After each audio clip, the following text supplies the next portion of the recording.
shit's in the safe. Got me a spot out the way. Nigga just tryna be safe. Let's get to sports talk.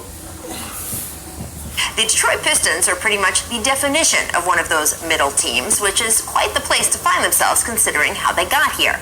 I mean, remember, it was just a little more than a decade ago that Detroit was finishing off a run of six consecutive Eastern Conference Finals appearances, a run that included an NBA title and an unparalleled fan support with historic attendance numbers.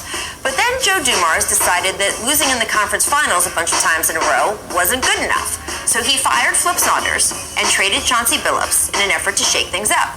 And it did, just not in the direction that Dumars intended.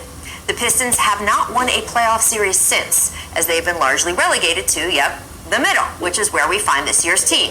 Detroit is sitting in 9th place in the East, a game and a half out of a playoff spot. Part of the issue for the Pistons has been injuries, which in some cases has just been bad luck, and in other cases has been predictable. For example, Blake Griffin missed the first 10 games of the season with a bad hamstring, which is the kind of thing you just have to build into the equation when you trade for a guy with both his talent and his medical history. Execution has also been an issue for Detroit, though, while Andre Drummond has been extremely sharp, posting career-best numbers in, wait for it, his contract year. There have been miscues and sloppiness elsewhere. Just take the 3 games that the Pistons have played against Charlotte so far this season. So look at game 1. Detroit coughs up a 14-point lead before Derrick Rose turns the ball over with just a second on the clock. Charlotte then takes advantage with that killer game winner from Malik Monk. All right, take a look at game 2. Detroit loses by just 1 point this time, running out of time after first Rose and then Luke Kennard can't get shots off.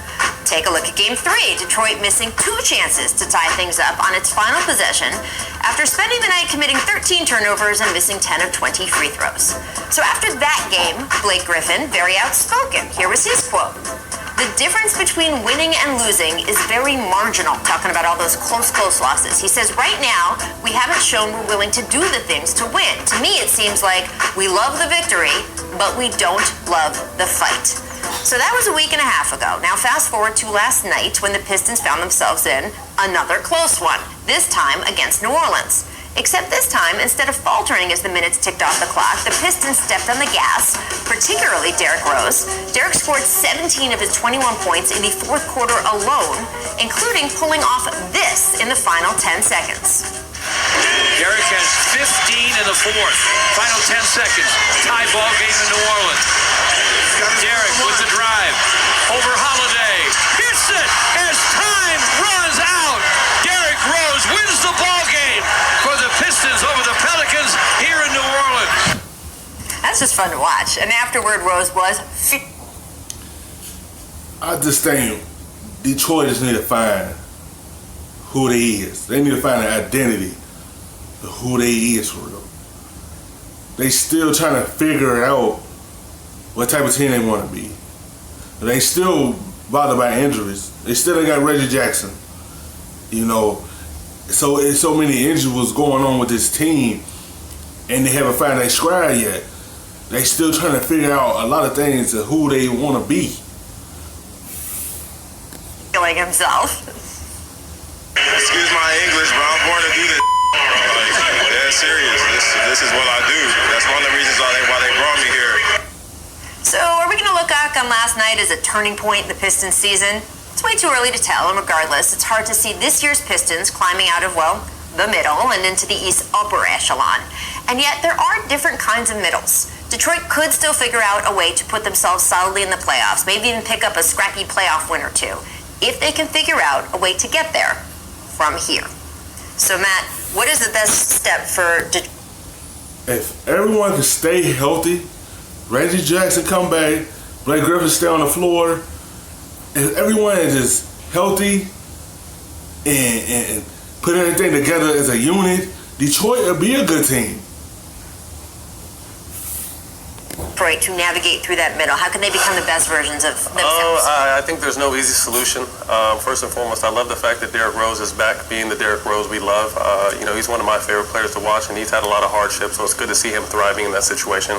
Blake, a former teammate of mine, still has a lot left in the tank. Drummond, they have quality, but they don't have the type of talent that's going to escalate them to even the middle of the pack of the Eastern Conference. So even if last night they want to call it a turning point, I really don't see them making any real noise in the Eastern Conference, unfortunately. So, Rachel, they have an organizational mandate from the top, Tom Gores. He wants to have a competitive team. He doesn't want to do a rebuild. If you look at the moves that they have made over the last 3 years, they've all been to go forward. The Blake Griffin trade, hiring Dwayne Casey, where they paid him a lot of money. They hired Dwayne Casey to bring the same energy he had in Toronto. In Toronto, he had Kyle Lowry, DeRozan. He had them guys. It's up to Blake Griffin and Drummond be the guys. That's what the offense go through. It go through Blake Griffin and Andre Drummond. Everything go through them two. It's up to them two to lead this team. To get him to come back to them. Even this offseason, signing Derrick Rose and Markieff Morris, even though those aren't major additions to the team, those are veterans designed to win now.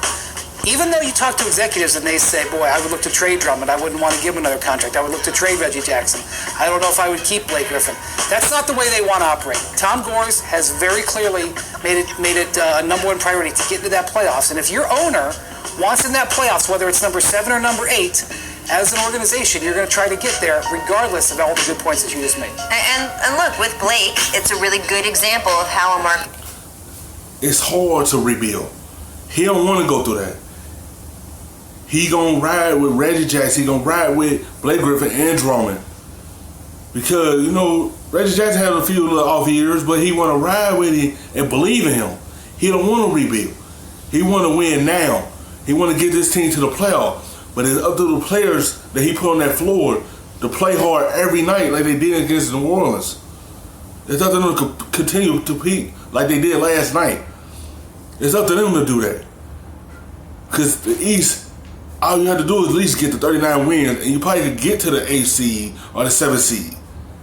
But they had to put everything together to be able to be in the playoff hunt. That has kind of come to terms with, we are not a free agency destination, right? So if we want a superstar of Blake's quality, someone who's been in a bunch of all-star games, we have to trade for him, even if it's not the most attractive contract, even if he does have this injury history, because guys aren't going to...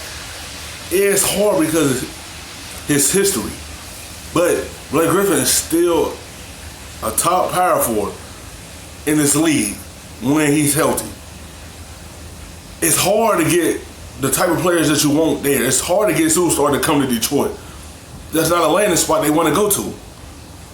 And they're going to try to use Drummond and Blake Griffin to be a target point for someone that want to team up with them. But it's hard to get them type players to come to Detroit. Flock to go to Detroit in the summers, it's right? not necessarily a destination for players. And then too, with this team being so injury riddled, when they're fully healthy, do the pieces really fit? Can Reggie Jackson play with Derrick Rose? Are Blake and Drummond kind of taken away from each?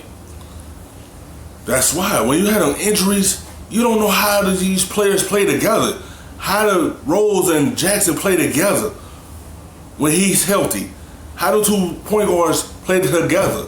You don't know because you gotta wait till he come back. To wait and see. You gotta know how the chemistry gonna be between them two. Other shine a little bit. So to me, they have talented pieces, but we don't really know if they all fit. And I don't think when they're fully healthy that the pieces really do fit. That bottom of the Eastern Conference playoff bracket is going to continue to be interesting. We're all been so obsessed with that top 4, but there's fighting it out there for that bottom part as well, even this early in the season. Thanks for watching ESPN on YouTube. For more sports highlights,